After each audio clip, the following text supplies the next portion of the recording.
Hopefully, you've now watched the video on how to form present tense. So I know that's a lot to remember. When do I change vowels? When don't I change vowels? So I came up with this thing called a vowel chart.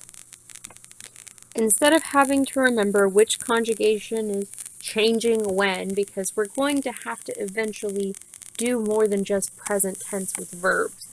And since there are 6 tenses in Latin, it can get overwhelming. So rather than trying to memorize each irregularity, we're just going to make a vowel chart. Basically what this means is you're going to write down the vowel that comes right before the endings and then include the endings. So I've written this one out. For first conjugation, your vowel chart should be as follows.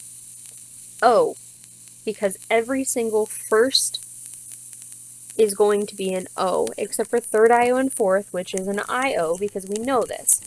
I did put an EO in second. You don't necessarily need to do this.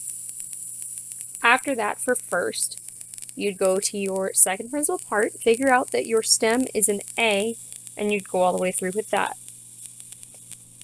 For this vowel chart, I just put an A, and then your ending. A-S-A-T, A-M-U-S, A-T-I-S, A-N-T.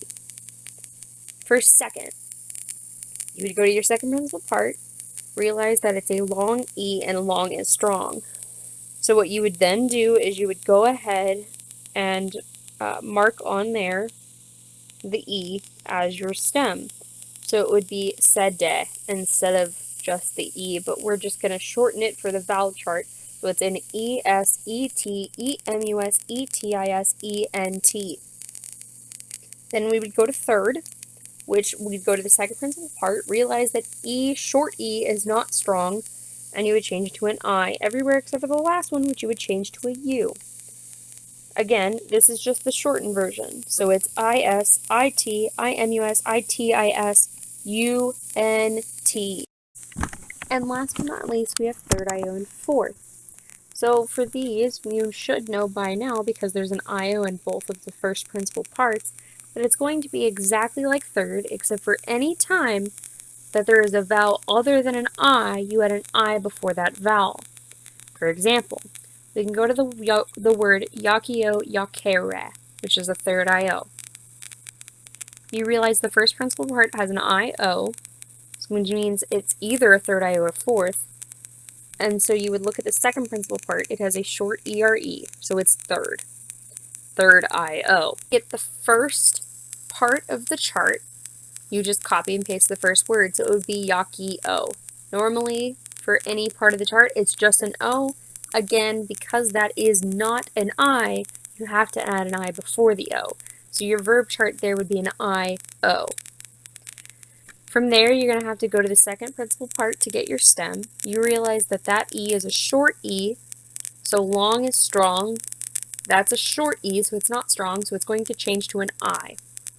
For fourth, this is a similar situation, only you don't actually have to change anything. So you go to the second principal part, and you have an I-R-E instead of an E-R-E. You actually can just keep the I there. Either way, you find out your stem is an I, you write that everywhere, and that last one, normally for third, you would change it to a U. Because that's not an I, you add an I-U, which means your chart is I-O, I-S, I-T, I-M-U-S, I-T-I-S, I-U-N-T for both third IO and fourth. This vowel chart will get extended every time we add another tense of the verb, but for now, all you need to really be concerned with is memorizing this part of the vowel chart.